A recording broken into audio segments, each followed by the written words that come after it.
Good evening, everybody, and welcome back to another edition of the Inside Groove right here on Northwest Access TV. I'm your host, as usual, Nick Mumley, and alongside me, Dustin Tanner.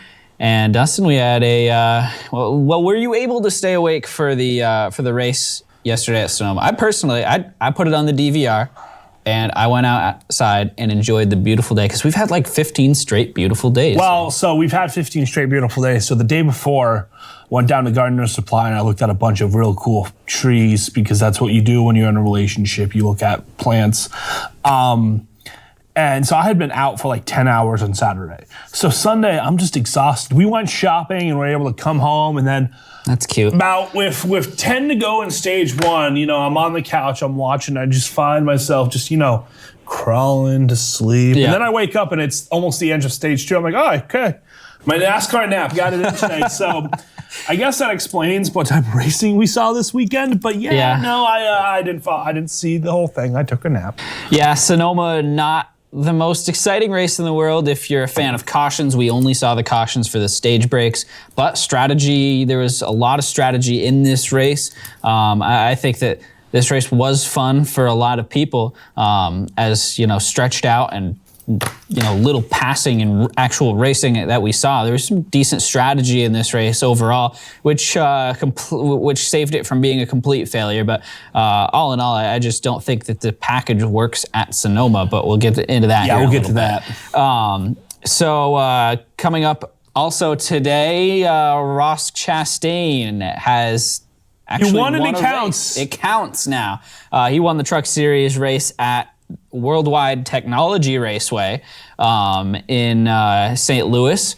And so he's now, just 38 points out of 20th place. He's got the win. It looks like Ross is coming for a Truck Series championship here. It looks like he's going to be the man to do it right now as he looks to complete the #Melon Man Challenge, and some interesting stuff going on. The K&N Series race in Sonoma was by far the most fun race of the weekend. The only good one. We'll get into that later on as well. We'd like to thank our sponsors real quick before we get into the show. Handy GMC Buick Cadillac and Taberge Beef. And before one more thing, last thing before we get into the show. He'll get the ad reads right eventually, folks. He'll get them right eventually. I do want to show the diecasts of the week this week, Dustin. We have some good ones. Yeah, let's open up. So I'll model them. Dustin's going to model the diecast for us. Zach, pan on to the diecasts. There he is. We're committing Zach to do things now.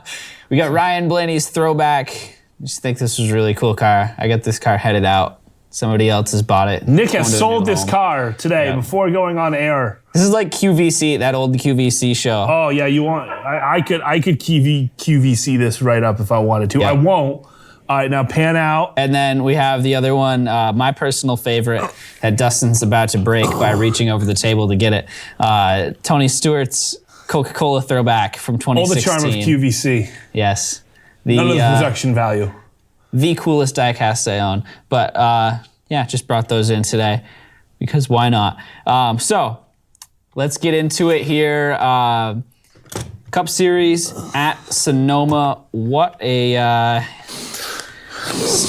do you want to call it I feel wrong calling this race a snooze fest. What word? You had one word to put this Sonoma race into. What is it? Sonoma. Sonoma's usually so much fun, though. I think if you want, I can't put this race into one word because the package and stages just butchered this race. It was one of those things where the whole point of the road course is 900 horsepower, uncontrollable cars. You push that edge, you get beat on that edge, right?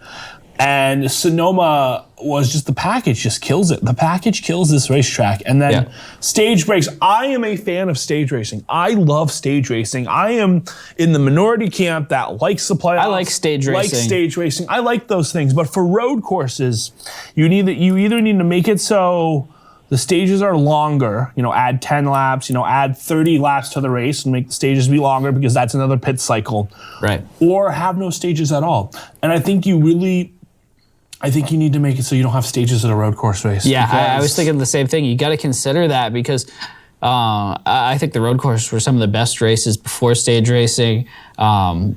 it's just more fun. You go back to Tony Stewart's last win at Sonoma in 2016, one of my favorite races of all time, and that race would have been different with stage racing. He came out and just from the start of the race went on a completely opposite strategy, and Sonoma's always been that strategy track. We got a little bit of it yesterday with, do you want to stay out and have the track position for the end of the race, or do you want to get the stage points in the first 2 stages?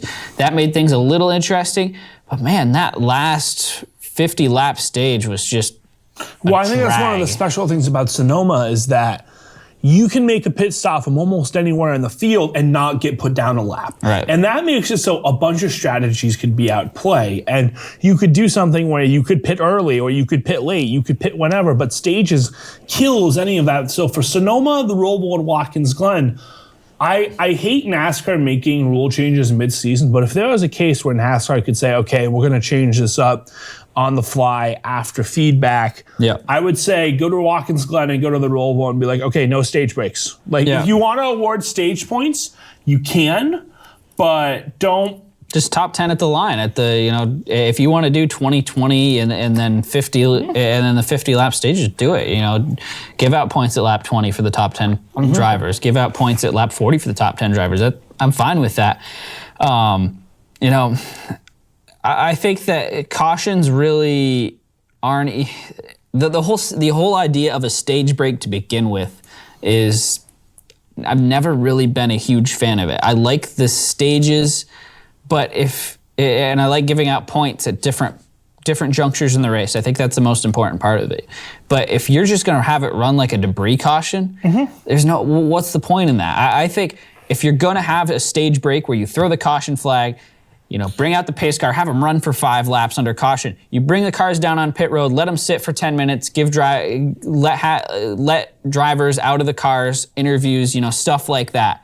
If you're going to make a real break, make it an intermission. Well, if you're going to make it a real break, I think you should also not count the laps. This is one of my things that pisses me off about the road courses is that 3 laps at Sonoma is a pretty big deal. That's a long time. That is 6 laps of racing that we lose out on completely. And it's just one of those things where if I were, let's just say for the sake of this argument, okay, we got to keep stages, we're committed to this.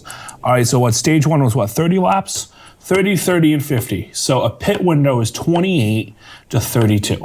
So you have to pit. So what I like to do is I'd add 10, 10, 10. I would make it 40, so you have to pit in that first section. And then I'd make it 40 again, so you have to pit 4 times in those first 80 laps. And then those last 2, so you have to have 5 or 6 pit stops because then you can work in the strategy. You could run it on empty, and then you can pit with 8 to go in the stage and get your tires and start out back, where you could come in with 20 and run split the stages and pit out the brakes. There's a lot of strategies, but when the pit window, when you can run a whole stage without having to be affected by the pit window, the stage is too short. You have to be able to be affected by the pit window if you want to make this work. And I've always contested that these road course races are way too short. I think 90 laps at Sonoma. I would love to see Watkins Glen get another 25 laps. I think it's a great little race. I would love to see them. These are the best drivers in the world. Push them. If they can run 500 miles in a circle, they should be able to run not 500 miles on a road course, but 350, 400. Make these races longer. I would be fine with making road course races longer. Yeah, I wouldn't go too much longer than they are right now, especially at Sonoma, where we'll get into it later about just the exhaustion that these drivers went through yesterday in the California heat. In a long race, road courses are significantly tougher on the drivers, on the equipment than the races. This race did last about the same as last year. They cut the distance by 20 laps. It was they added the carousel, which I think is stupid. They should have just kept the 20 laps. I think the carousel made things I think the carousel was cool. You got rid of that really fun corner though. What was that, turn 5? I don't know. I like the carousel more. That hard right there but the chute is one of those. Yeah. I don't know. I like the carousel more because it's a blind corner. You do not see where you are going. And it's a downhill too, which is just uphill, downhill. Blind corners are always good. I love a good blind corner. That throws such a big curveball at these drivers. It was it was cool. I liked the carousel. But they cut the race down by 20 laps from 110 to 90 because running the carousel takes a little bit longer to get around the track. The race still finished in actually within minutes of last year's race when they didn't run the carousel. So I think, and it was about a little over 2.5 hours. I think if you put a race, if you run maybe 10 more laps, make Sonoma a 100-lap race, and then Watkins Glen is also 90, I believe. So you just make 100 and 100, make them both 100-lap races. Make them both 100-lap races. I mean, that's all you need to do. And I think that works for me because I think ideal race time, 3 hours. That's perfectly fine for me, especially Cup Series, big event, 3 hours. Think of any professional sporting event. 3 hours is probably the time frame that you're going to set to watch any professional sporting event. 2.5 hours, a little bit short, but I understand it because these drivers and these cars go through a lot. We saw Chase Elliott lose an engine. I can't remember the last time Chase Elliott lost an engine. It was the second engine loss DNF ever, I believe. I would like to see Sonoma be the spring race. The changes I make come with the fact that, hey, make it a spring race. It's a lot more pretty during People have been saying it's cooler and like it's the prettier. problem is grass it's like is green. 55, 60. I'd rather be racing in 60-degree temperatures than 95, 100. I'd rather be as a fan in 60-degree temperature. Better for the fans. Track, I mean, we've seen the picture. Everybody's seen the pictures of Sonoma in the springtime. It's beautiful. NASCAR's out there already anyway. Most of these teams keep their cars out there. They don't go back east. Might as well go to Sonoma. Why not? I think it makes perfect sense. I think that's something that we're going to see eventually on the schedule. They didn't want to move it too much. I don't think for this upcoming schedule that we've talked about so much, but I think 2021 is going to be the year where we see these big changes. We talked about last week with Iowa probably going to get a cup date in 2021. I think Sonoma moves to the spring as well. I love it. But so yeah, it was all about Toyota. Once again, Truex second win. 1, 2, third win in the last 4 and years. 5 for Toyota yesterday. Which is the Toyota save mark. Toyota has sponsored it forever, so just great marketing opportunity there. Dominant performance by Toyota. Ryan Blaney was the only non-Toyota in the top 5. What did I say about Ryan Blaney last week on the show? Ryan Blaney. You didn't pick him in fantasy, I didn't, but what did I say? I think I said it after we went off air. If you're looking for someone to have a good day, Ryan Blaney's it. Ryan Blaney had himself a day. He won the last road course. He's turning himself into not too bad of a road course racer. He is a road course racer that is not going to go out and win the race.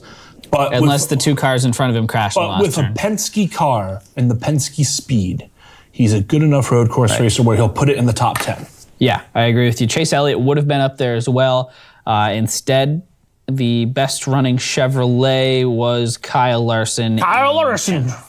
Larson won the pole and instantly dropped to about 10th. Clearly did not have the race speed. A good qualifying setup, though. Third straight year that Larson's won the pole there. I just have a tough time seeing Larson back in that car next year. I think that car's Ross Chastain's, but we will get there when we talk about Ross Chastain later on in the show. I do want, and you mentioned it to me, I do want to mention, we talked about Toyota, Matt DiBenedetto, best career finish. Awesome run for him. He was in 11th place after his final pits. No, he was in 12th, and he went from 12th to 4th. And I think if you would have added 10 more laps, you would have caught Ryan Blaney. Yeah. Matt DiBenedetto had, I would say, the 3rd or 4th fastest car there at the end of that race. What a great run by him. An important run for him, too. I think the driver of the day, per se, here, though, is Denny Hamlin. 5th place run for him. He was caught way back after he decided to go all in on getting stage points. Which is smart for him because he needs them. He needs the points. He finished 2nd stage 1, won stage 2, but then was caught back in about 20th spot. He was way back there. Works his way all the way back up to 5th over that last run, that last 50-lap stage. Gets back up, gets the top 5. Massive points day for Denny Hamlin. And not enough people are talking about that. Hamlin had a fantastic day yesterday. He's one of the best road course racers out there. And the story comes out on Friday from Adam Stern, a friend of the show, Adam Stern. Yes. And he points out that Jones, according to Jones's attorney, who manages the contracts and stuff, Jones is expected to be back in the 20. Craftsman is up for renewal this year. Yeah. Another big sponsor in the lineup, big sponsors, Craftsman, Smithfield, a bunch of sponsors coming up for renewment this year.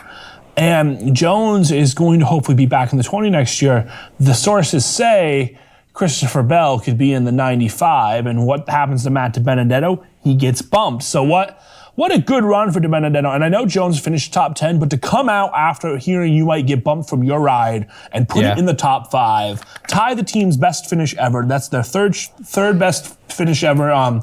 They finished fourth 2 other times. What a run for that guy. And the Toyota situation is going to continue to keep getting interesting because right now, you keep Jones. Jones has had bad luck, but he hasn't been slow. He's just had bad luck. Yeah. So there's not a driver to bump. So if Matt DiBenedetto gets bumped, where does he go? I saw a rumor, uncredible rumor season, right? They call it silly season for a reason. Yep. So uncredible rumor says maybe he goes back to Ford in that 34 car. Maybe he goes to Front Row Motorsports. Who knows? Maybe he does, Yeah. It's going to be interesting. Yeah, I think that DiBenedetto needs to do a lot more work, though. To 1 4th place finish, it's a start. I think it is absolutely a start. I think the key race for his career is 2 weeks from today. Daytona, the night race there. You go out. He had the best car at Daytona for the 500. Got wrecked late. If he goes out and wins in July, I think Joe Gibbs has a tough time moving him out. If he can win Daytona in July, build off this 4th place finish, run top 15 next week at Chicago, win Daytona, and then just make a push for the playoffs after that. Well, the question of Matt DiBenedetto becomes, what does Bob Levine think? Because Bob Levine's not going to go to a second car. Owner of the 95 car has pointed out multiple times that he wanted to do 2 cars. Their car is 65% sponsored. The company WRL Contractors, that's his company that he puts on the car when there's not a sponsor. So it's one of those things where DiBenedetto's owner is like, I really like Matt. He really likes Matt. He likes the underdog drivers. And the question is going to become, do you go for a 4th different driver for 4 straight years? Is that Gibbs money going to be enough to push this guy out who's on a 1-1 deal? Right. And if Matt DiBenedetto comes out and wins a race, I know Christopher Bell is the next big hot prospect, but to get your first win with a driver and say, no, get out of here because because we got more money coming in, I think it's a hard sell for Bob. It is, yeah. And we know Bob's not a pushover by any means either. Not. So, and that makes a difficult situation because I think if I'm Bob Levine and they're like, we want Christopher Bell in this car next year, you either pay up. You got to pay up big time because probably a year or 2 from now, Levine's going to be looking for another driver. I think he knows he's got a talented one right now in Matt DiBenedetto. But, if Bell's in and gone like Eric Jones was at Furniture Row, we saw what happened to Furniture Row 1 year after Eric Jones left their second car. They were a 2-car operation because Gibbs put Jones in the second car. Then they raced for 1 more year. After that, they no longer exist. And Matt DiBenedetto is 27 right now on a 1-1 option, so he's got an option for next year. So, for Bob Levine to take a driver who is 27 and replace him with a driver who's 5 years younger, but I don't think there's any doubt in the world that Bell is the better talent. Bell is the better driver, the better talent. He has the better future. But he's not going to stay in the 95. No, he's not. He's going to be in the 95 for maybe 1 or 2 years whenever Denny Hamlin decides to retire. That's going to be how that goes. Right. And it's really hard. It's a really hard sell, I think. If I'm a team owner, yes, I want Christopher Bell at all cost, but I also say, hey, my car was only 65% funded this year. Right. After Christopher Bell leaves, I have to go find another driver. Maybe he cuts a deal with Toyota Racing Development. Maybe in 2 or 3 years he gets the next driver coming up. Maybe that's Haley Deegan. Right. Maybe it's Harrison Burton. Maybe it's one of these guys who's coming up the TRD pipeline. You never know. Harrison Burton's got a lot of work to do before he makes it to the Cup Series. But this is one of those things where Toyota Racing Development. If I'm Bob Levine, I want an assurance from Toyota Racing Development that for for the next 4 to 6 years, if you are going to, I'm going to get a driver through your pipeline, and I'm not going to have to go back out to the free agent pool. Right. Or maybe, maybe you cut a handshake deal with a guy like DiBenedetto and say, hey, Christopher Bell's going to be here for 2 years, but, in 2 years you'll be 30 when he's gone. You bring him back over. You can see drivers move back and forth fluidly. Right. And I think DiBenedetto, he's happy that he got the chance this year. That's the big thing he got. And he's, I don't want to say he's making more of it, but, he ran top 10 at Bristol. He didn't finish top 10, but, he ran. He had a great Daytona run. You've seen his car around a lot more this year than he did last year. So that's the point. That's the key. And, I think if Joe Gibbs and Bob Levine can work out this agreement where, okay, the 95 is the prospect car. It's kind of like what Wood Brothers Racing is to Penske. If they can set out an agreement where, okay, we'll house your prospect for you for a year or two until he's ready to go to the main team, but then you aren't allowed to say, okay, but we're going to now raise your rates like Joe Gibbs Racing did to Furniture Row. And I think it's got to be that type of relationship. Right. It can't. I think Furniture Row is a cautionary tale of Joe Gibbs Racing realizing that one of their teams that while they were in a partnership, still not Joe Gibbs Racing, was getting too good. And Joe Gibbs said, we're going to shut this team down. He priced them out. He straight up priced them out. And that's not a problem right now with the 95 because DiBenedetto's not he's not going to be running in the top 10 every single week, competing for wins every week. That team's just not there yet. No. 2-3 years down the line, though, Christopher Bell might be in that situation. Maybe it's still Matt DiBenedetto. Bob Levine's got to be careful right here because, Joe Gibbs seems like an awesome guy. He's a great owner, Hall of Famer, but this is a cautionary tale for Levine Family Racing because if they get too good while under Joe Gibbs, they might have to look out for what happened with Furniture Row. And I think wrong steps can be taken here, and Levine Family Racing could not exist in 5 years because that's the thing. The same exact thing. And Levine has also shown that he is not afraid of jumping around. Right. He's been in an RCR alliance. He's been in an HMS alliance. He's now been in a JGR alliance. He's been in a Ford alliance. He is not afraid to just take his ball and go to a different manufacturer. Right. But I think he finally has one that he wants to stay with. So, if I'm Bob Levine, I'm saying if you're going to make me kick this driver out, you are going to make sure that my car is going to be fully sponsored. We'll bring the 65%, we'll bring the 50 to 65% fully sponsored, and you cannot jack up my rates on me. Right. You cannot jack up my alliance fee on me. And this is going to be one of those many questions that happens in silly season because, nothing is tying Christopher Bell to stay at Joe Gibbs. Christopher Bell can just take his ball and go to a different team. Yeah. Same thing with Kyle Larson and Chip Ganassi. He could go home. We talk about silly season. I think this is going to be, I don't want to compare it to the NBA, but this is going to be a pretty big one for This is NASCAR. a big offseason. This is a huge offseason for the sport. What's going to happen with Kyle Larson? I think Larson is on the move every single week. I believe more and more that Kyle Larson won't be back with Chip Ganassi next year. Could Clint Boyer be going? We've talked about that already. What's going to happen with Kurt Busch? Will he stay with Chip Ganassi? Is Chip Ganassi still going to be here next year? Is Roush Fenway going to be here? Where's DiBenedetto, Bell? You've got these 3 prospects that are clearly Cup Series ready in the Xfinity Custer, Series. Reddick, 3 of the best prospects we've seen in the last 10 years, and they're all ready. But where are they going to go? Tyler Reddick's the only one who knows he's going to have a ride full time next year, and that's still like a 75% and that's sure still thing. Richard Childress is trying to fill out inventory. Right. He's taking inventory right now of what Right. he can get for sponsorship for the 31 car. Right. It's an interesting place to be in the sport right now because not only do you have all this happening, you have some new things that have come out. Reddit, I use Reddit quite a bit for my NASCAR news because there's not a lot of NASCAR fans in Franklin County that like to talk this deep. It's basically just you, and that's why we do a show.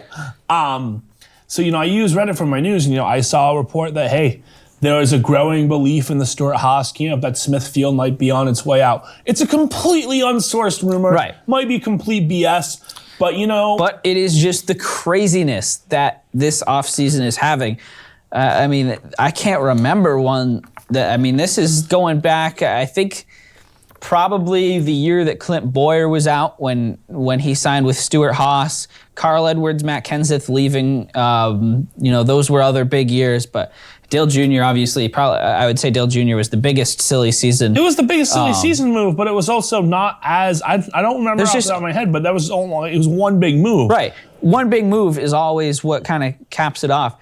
This is just, there could be 4 big moves right here. Every single massive team could be making, the only team that I think is set for next year now is Penske, and that is, because you have 3 incredibly talented drivers in their prime. 3 young, incredibly talented drivers in their prime, and Paul Menard. The only thing I see with Penske is maybe Menard leaves, and who knows?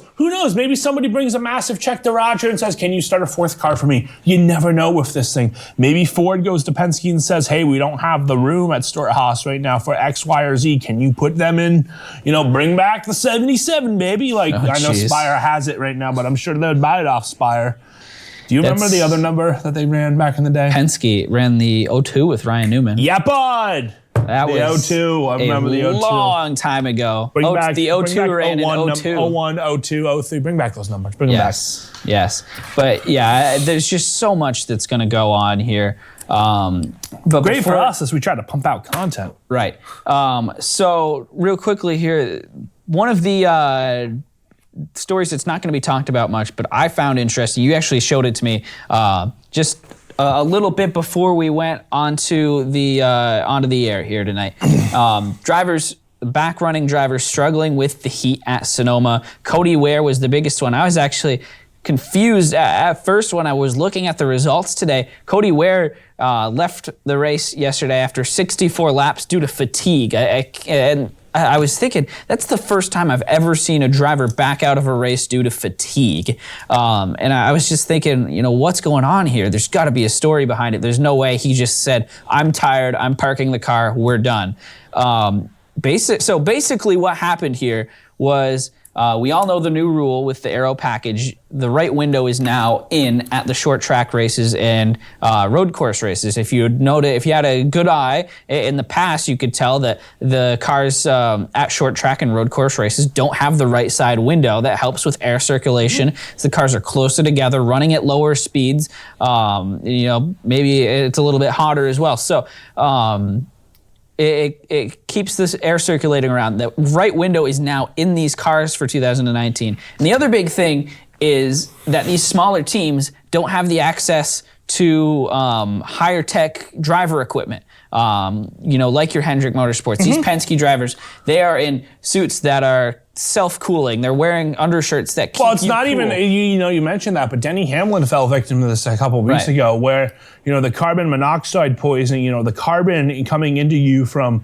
your car, from your exhaust, these drivers are breathing in a lot more exhaust than we've seen drivers almost pass out after races. We've seen drivers, Austin Dillon just a couple weeks ago, crush panel. Well, it's like the time Kyle Busch ran. I believe he was running an interstate batteries car. I don't remember what track exactly it was at, but he hit the wall like 2 or 3 times in the race, and he was on the ground after the race because there was the carbon monoxide in the car, and it was giving him a tough time. So, if you go to these races, look at these lower funded cars, a lot of the times they're already beaten up when they're taken off the trailer.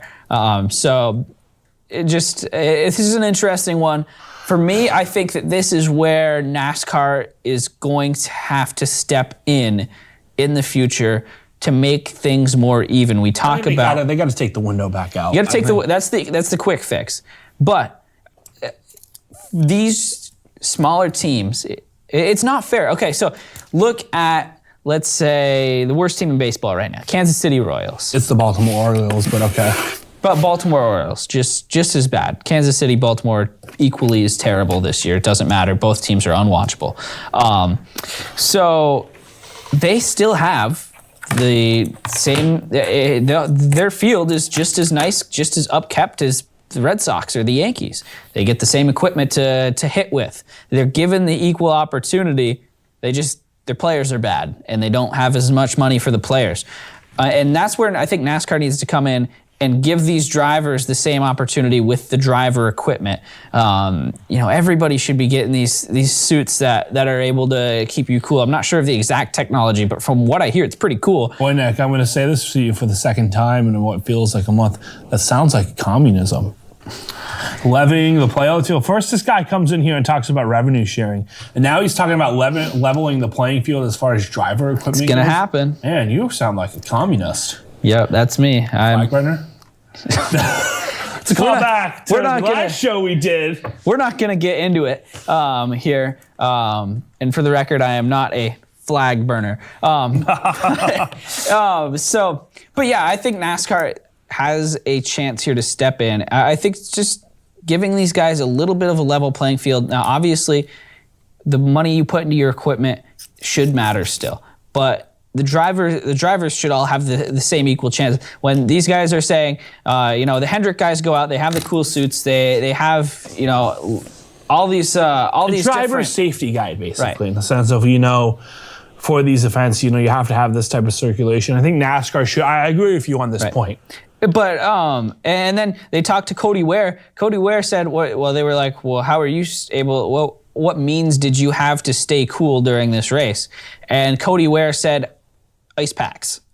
So you've got high-tech suits for the top drivers, ice packs for the bottom drivers. I mean, this can't be the very top of the sport. You just can't have that in a major league sport. So I think NASCAR has the opportunity to step in.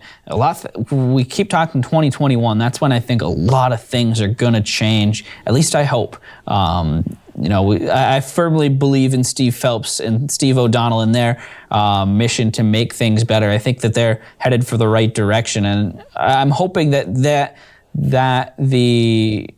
this kind of starts to get going in 2021. But anyway, we are now halfway through the NASCAR season here. That Sonoma was race number 16 of, almost halfway now, 16 of 36. But we are going from the Fox portion of the coverage to the NBC portion of the coverage. Dale Jr. time. So I figured it would be a good enough time to give out some mid-season awards, because why not? So I'm going to just preference this segment with Nick mentioned this as we are walking in. As I walk in, he's like, we're doing mid-season awards. Didn't tell me any of the categories. Did not. I don't know what's going on. We're going with it. All right, let's go. You could have asked. All right, so. But you should have just told me. All right, so give us best driver through the first 16 races. Oh, man, the best driver. This one's going to be easy. It's got to be Kyle Busch. I agree. It's got to be Kyle Busch. Reached the 200-win milestone. He's dominated the Truck Series. He did win a couple of Xfinity races too. He's not running Xfinity as much as he used to. No, they don't need that anymore. And Kyle Busch. It's interesting. Awesome. Kyle Busch runs the Truck Series because he's got sponsor obligations to his truck team. As in Xfinity, it's not as much like that anymore. But Kyle Busch is the best driver. Kyle Busch so far. Driver. I think the follow-up would be Martin Truex Jr. Yeah, but both of them have 4 wins each, but Truex kind of had a little bit of a slow start as well. First 5 or 6 races. If we roll the tape and we say, is Martin Truex Jr. a championship contender? Nick asked that question at the beginning of this year, and I was just like, oh my God, like this dude. Yes. This dude. Yeah, no, Martin Truex Jr., second best driver this year. I would say third place would go to Joey Logano. Logano has had a quietly good season. Yes, I agree with you there. So, best team. And there's only 2 answers here because all 15 of the 16 races have been won by 2 different teams, which is a problem in itself, but another time, that's another story for another time. I think it's Is it Penske or Joe Gibbs? I think it's Joe Gibbs. Joe Gibbs has come on with the momentum. Penske was very strong when people were still figuring out the package. Yes. But now that the package has been figured out, Penske has not been as strong. So it is a... Yep, it's Gibbs. Gibbs won the Daytona 500. Yep. They have 2 drivers with 4 wins, another driver with 2 wins. Hamlin won 2 races? Yeah, Texas. I forget about Texas. Most people do because Texas is the worst track. I forgot about the Alamo, and I apologize. No. Nice. That's an old meme. That's an old callback right there. Yes. But yeah, no, I think it's got to be Gibbs. Biggest surprise of the season so far? Biggest surprise of the season. Mine is mine's Kevin Harvick. Really? So you're going negative with your biggest surprise of the season? No, hold on. Our next topic is biggest disappointment. So I just gave away my biggest disappointment, but I think it feels weird saying this, but Kurt Busch has been my biggest surprise this year. You know, I thought Kurt Busch moving to the one car, I thought this would be the twilight and we'd see him run 10th to 20th for the rest of the year. And, you know, we'd see him all right, maybe contend for a couple of wins here and there. He is the second best points driver without a win. And it's interesting for your most disappointing. We'll get into that one. But yeah, Kurt Busch should be my surprise, followed up by who is the best driver? Who is the second best driver? Actually, let me say this like this. Who is the best driver in the Hendrick camp without a win this year? Bowman. Bowman the showman. Bowman is having a really good year. Bowman is my pick for biggest surprise so far. Man, I didn't think that he was really ever going to live up and be a top 5 consistent driver. But man, he's got 3 top 5s this year. I believe they all came in a row. He's kind of fallen off a little bit. I think that first win still comes this year. Power steering yesterday and still finished top 15, I believe. Bowman's been having a very good 10th year. 10th in points as well. So he's getting the job done. My other, if we're going to get to, I think Chris Buescher's the other one. He has been really good this year as well. 3 top 10s. He's led 10 laps, an average finish under 20.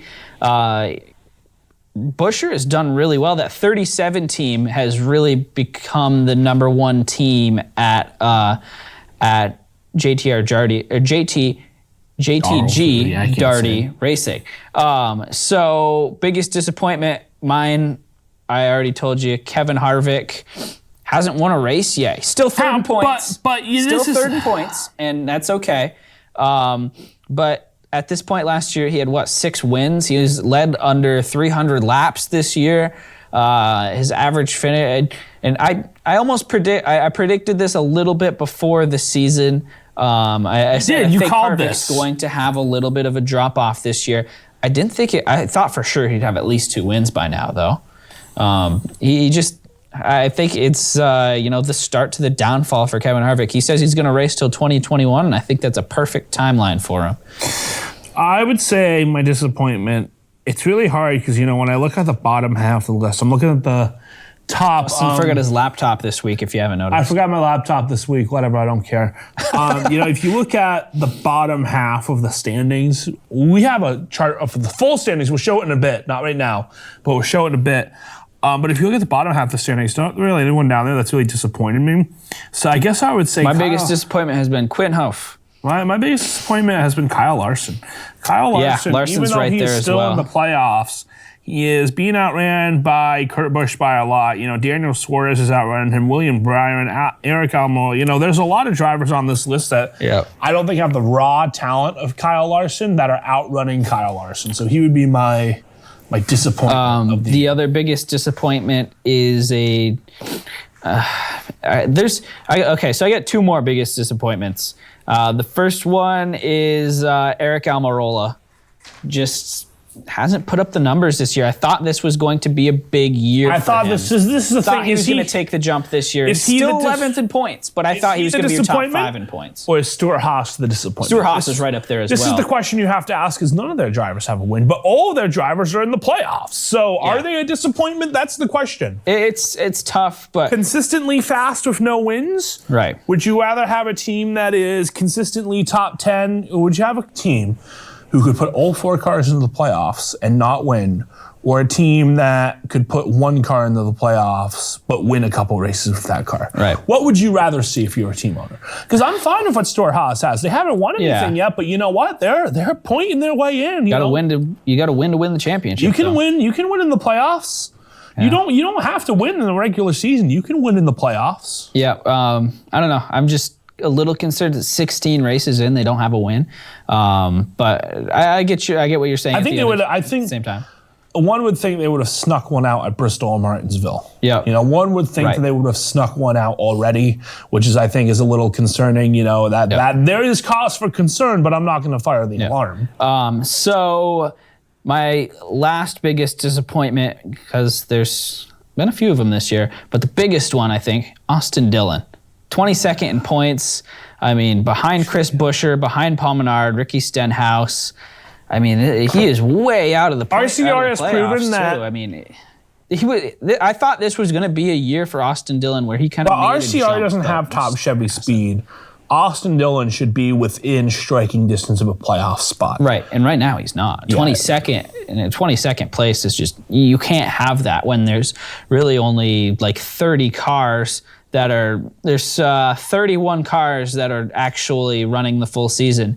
30 seconds Reed Sorensen. When you're in that bottom 10, man, that's not good. But I look at that bottom 10, I look at Bubba Wallace, underfunded team. Corey LaJoie, underfunded team. Ty Dillon. Alliance, you could say Ty Dillon has been a disappointment, but they won their first ever stage. They're trending upward, Ty Dillon's actually had a career best season. Right. Well, Ty Dillon, they're trending upward on a small funded team. Ryan Preece, rookie, is still, doing okay. You look at that bottom 10 list and you say, okay, everybody here should probably be here because of funding, but then you see Austin Dillon, it's like, that name doesn't belong. He won the Daytona 500 last year. Won the Coke 600 the year before. This is a guy who has put the car in victory lane. He's 22nd in points. Yep, and you got to start to wonder, I mean, if nepotism starts to take over there, because he's just not putting up the numbers right now. I don't think he's the best driver that could be in that car. I'll say that. No. I agree with you. I actually think his brother would be a better driver to be in that car, to be quite honest. Well, I would like to also roll the tape on you now, because remember, probably about 2 months ago, you yelling into the screen, Ty Dillon sucks. I have come to appreciate Ty Dillon because I think the difference between Ty Dillon and Austin Dillon is that Ty Dillon is sticking it out. Ty Dillon could have a ride at the big shop if he wanted it. Yep. But Ty Dillon wants to grow this team. I think he's committed to Germain Racing. I think he's committed to the lifestyle of growing this smaller team. He likes it. All right, so a few more midseason awards to hand out. Best race. I'm going with the Daytona 500. That race was good. I'm going to take Daytona. Bristol was right there. Daytona, Bristol, Charlotte All-Star. Yeah, All-Star race was a lot of fun. All-Star race was wicked. Yep, the Kansas race was fun too. Kansas race was surprisingly interesting. Worst race. Pocono. I love you, Pocono. You're my favorite track, but that was a bad race. Yeah, Pocono was not fun. Pocono was boring. I think Michigan's right there as well. Michigan's right there as well, yeah. Yep. Texas wasn't actually half bad this year. Texas was a good race. They're all reliable when it comes to worst race, but they're all reliable when it comes to either it's going to be an upper tier race or it's going to be off. Yeah. And this year we had an upper tier Texas race. Good. Atlanta sucked. California wasn't any good. Las Vegas. Do you notice the common theme with these tracks, Nick?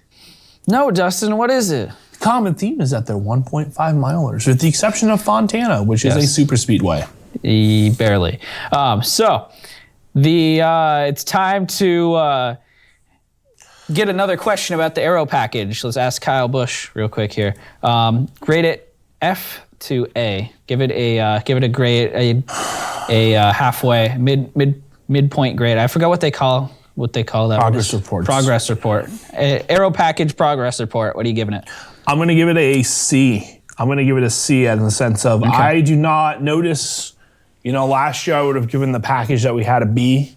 This year I'm going to give it a C. It's your senior year. You're slacking off a little bit. You're still doing enough to pass. It's senior spring for the aero package. She's still doing just enough where I can't really fail you because we've had some good moments this year. I feel like a D is a little too harsh, so I'm just going to go with the C. I'm going to give you a C. Go on, C minus. But that C, I was about to say, that C, if a C minus is a 73, my C is like a 73.5. We are right on that. Just give it a C minus, man. No, I'm a nice teacher. Okay. I will give. You can tell which one of us works at a school. Yeah, I do. I don't teach, but I work at a school. I'm going C minus. It just...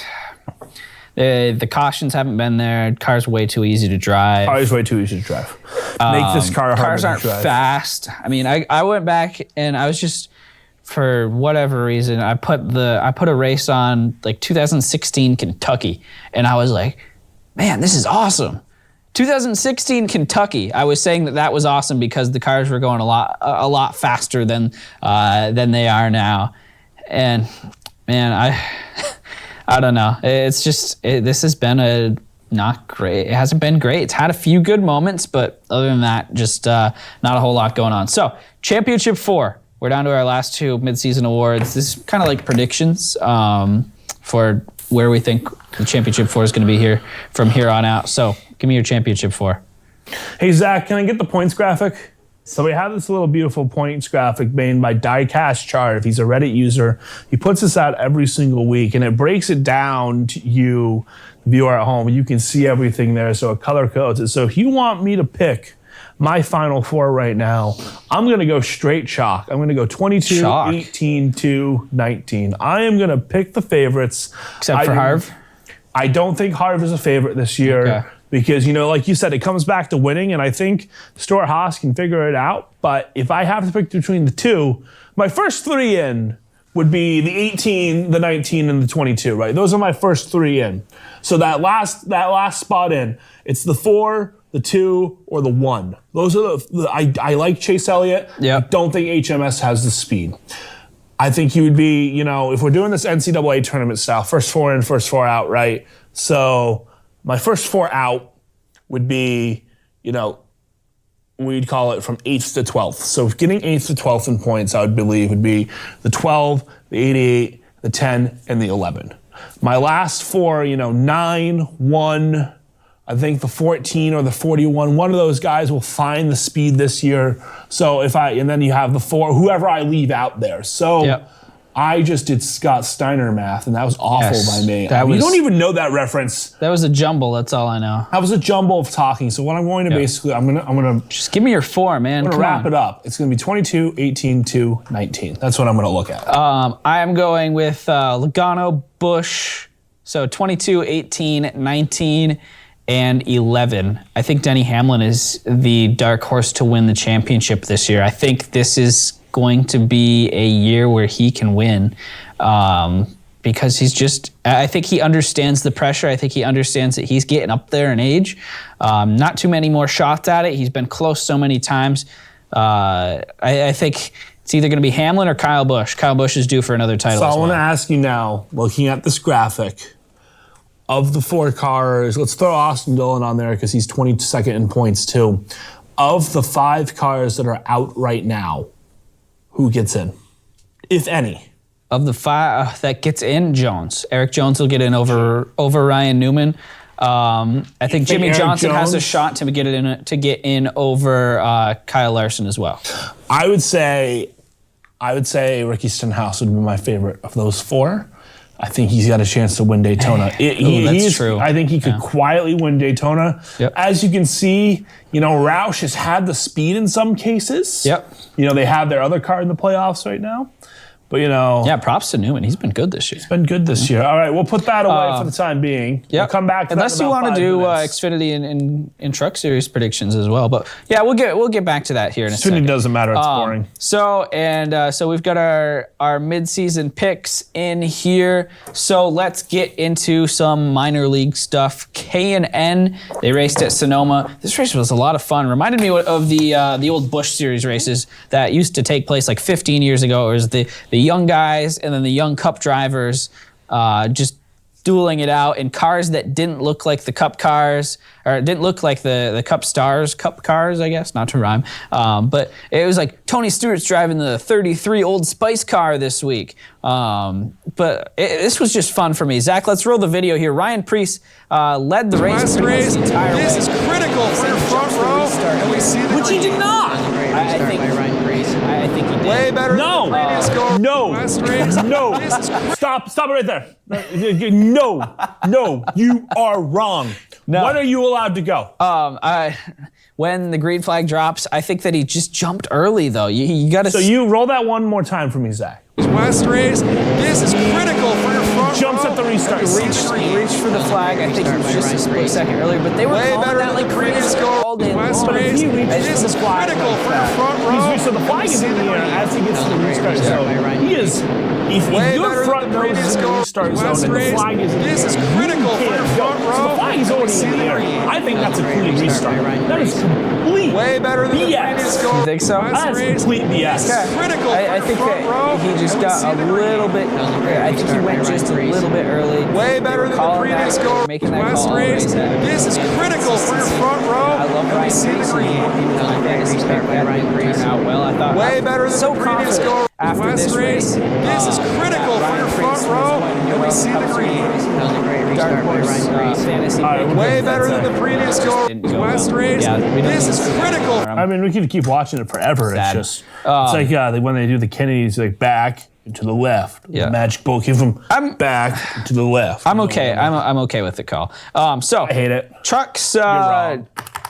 Yeah. Okay. Ross Chastain wins the Truck Series race 1 week after winning at Iowa and then having it taken away from him. He's DQ'd. So this win counts. He made sure to take many Kevin Harvick-esque pictures of him making fun of NASCAR's inspection process. Well, you were And NASCAR probably couldn't do anything about it. You were probably at a party when this happened because you're a young kid, whatever.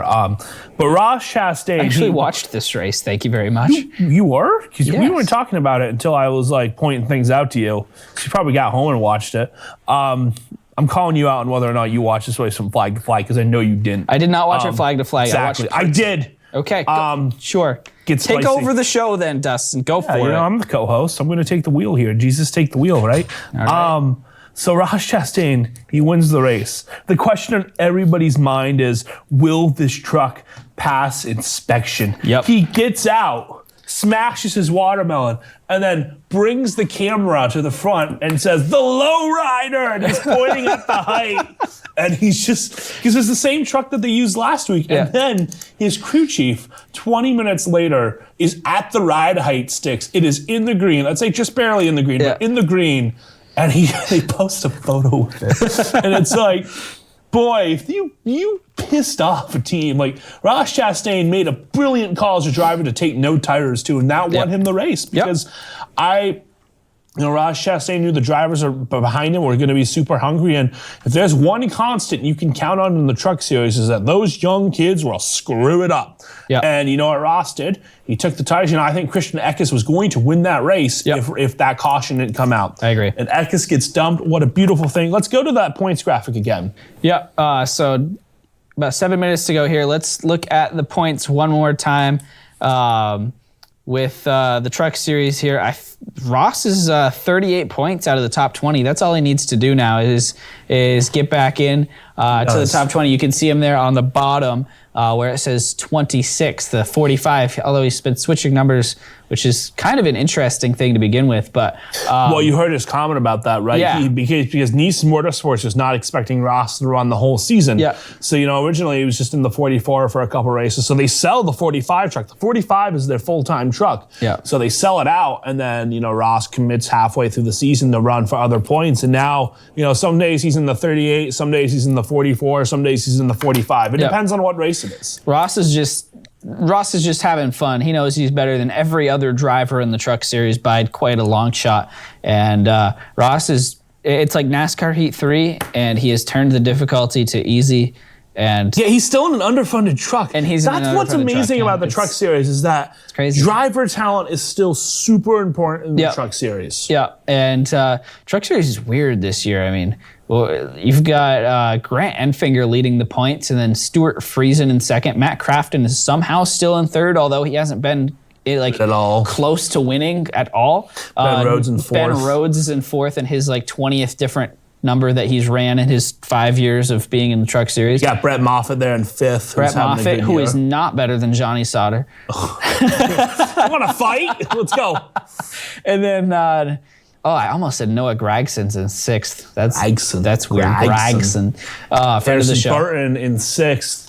And here's the interesting Austin Hill, thing. who has been a disappointment this year. When Ross Chastain gets into that top 20 in points, That 18 car is going to be bumped. The 18 car is the car that's going to be bumped. Kyle Busch Motorsports is facing missing either the playoffs. of their. Now, every year they've had somebody in the playoffs, I believe, but they're missing it completely this year, which is. And I think they will. I think they will too. You're not going to bump one of those ThorSport trucks out. No, I think Friesen wins a race. Friesen's too far ahead in points anyway. That's what, 5 races to go? And I think Ben Rhodes, of those 4 cars that you would have to bump out, I think all those 4 cars get are to going to run Rhodes, well. and it's not happening. And I think even Sheldon Creed might sneak a win in there. Sheldon Creed's had some good speed at some points this year. So, that's the truck series here. Under 5 minutes now. Let's get to our fantasy time, picks. Chicagoland. For Chicagoland, a quick update of our standings through 13 weeks. Dustin leads me by 71 points, but I am not ready to give in yet. We still have an entire TV portion of the schedule to go. NBC's the halfway point, I am looking. I have a nice lead on. Dustin has a nice lead, but don't call me off of the playoff grid just yet. I'm not quite eliminated mathematically, but I'm hoping for that win that locks me into the playoffs this week at Chicagoland. So I will go first. Wait, who went first last week? You went first last week. Okay, you keep track of that. Obviously. So going first, Chicagoland, I'm going to take last year's winner in the 18, Kyle Busch. Yeah, that's an easy pick for you to make. I'm going to go and I'm going to take the guy who finished 4th place last year. I'm going to take Martin Truex Jr. Okay. And then this is where I believe he caught fire last year. I'm going to take Eric Jones. That Jones boy. I am going to go back to Penske, take Joey Logano, and I am also going to take Denny Hamlin because I gave him a huge vote of confidence today, thinking that he's going to win the championship. It's interesting because that means you leave both the 2nd and 3rd place finisher off the board for me. So just because I'm playing with house money, I'm going to take Kevin Harvick, and then I'm going to take Kyle Larson. Kyle Larson, that is either that has a very big crash and burn potential right there, Dustin. 2 guys. Harvick has been consistent, though. We've talked about Stewart Haas consistent. No wins yet, though. He'll get a top 10 this week. Go big or go home. Safe pick. It's a safe pick. It is. I'm going to go with my next 2 picks. I'm going to go Kurt Busch and Chase Elliott. I think that's the first time I've picked Kurt all year. Yeah, and I was going to take Kurt in that round. So you know what? Last 2 picks for you. My last 2 picks. We're going to go with Daniel Suarez because Suarez is having himself a very decent year, quietly having a good year.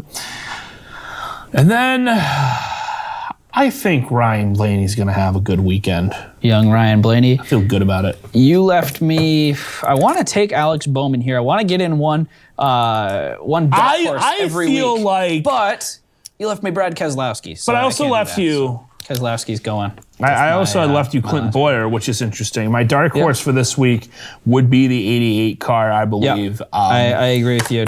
If you fall enough behind, I'll let you do double points on 1 pick. I'll let you get double points on 1 driver. Ooh, that'll be how we even this up. That would be interesting. If Nick falls 100 points behind, he will have a chance for double points on 1 driver that he can pick, but it cannot be somebody. We'll come up with that after.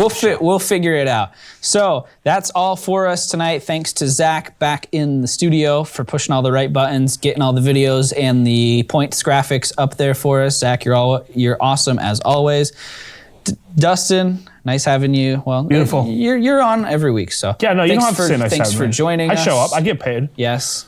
Sometimes. Yeah, very sometimes. Rarely. Work on that. If you want to sponsor our show. If you want to make Dustin get paid. Or if you want to make Nick get paid. This young man is working his backside off on this. He's putting in about 10 to 15 hours a week at the minimum. Sometimes he's putting in 20. If you are watching this show on our public access network, I would really consider giving Nick a call. Nick's a very young, talented guy in Franklin County. He's only 20 years old. He's been doing all this stuff. He's pounding all this pavement. Help make his dream come true, and we will continue to provide good content for you. Well, thank you, Dustin. You're gonna make me blush. No. So thanks again to our sponsors, Handy GMC Buick Cadillac and to Burge Beef. If you want to join our sponsorship team, it's fun. You won't regret it, I promise. Email me, nickmumley.99@gmail.com. Thank you to everybody who's helped make this possible tonight. We'll be back next week, 7 o'clock. We got some big things in the works. New Hampshire Race Month. We are here. Big things coming up. Tune in next week, Northwest Access TV.